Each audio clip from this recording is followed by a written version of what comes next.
శ్రీనివాస్ బులెటిన్లో డీటెయిల్స్ చూసుకుంటే హిందూపురం పట్టణంలో వైసీపీ కార్యాలయంపై టీడీపీ నాయకులు దాడి చేశారు.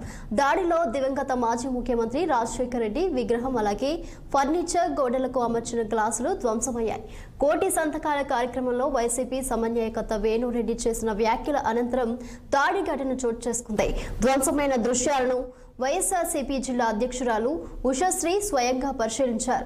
ప్రజాస్వామ్యబద్ధంగా మాత్రమే రాజకీయాలు చేయాలని, రౌడీయిజంతో రాజకీయం చేయకూడదని ఆమె తెలియజేశారు. ప్రజాస్వామ్య పద్ధతిలో రాజకీయాలు జరగాలని, రౌడీయం చేస్తే భవిష్యత్తులో అదే చేయాల్సి వస్తుందని హెచ్చరించారు. వైఎస్ జగన్మోహన్ రెడ్డి ఆదేశాల మేరకు వైసీపీ నేతృత్వంలో శాంతియుత రాజకీయాలే చేపడుతున్నామని జిల్లా అధ్యక్షురాలు ఉషశ్రీ వెల్లడించారు.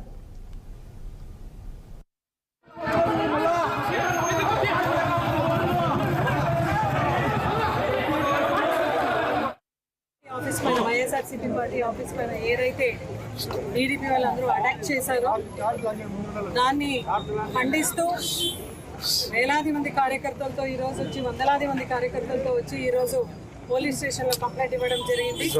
డిఎస్పీ గారు కూడా సానుకూలంగా స్పందిస్తూ ఎవిడెన్సెస్ ఉన్నాయి అనేది కూడా ఆయనకి మనం ఇచ్చినాం.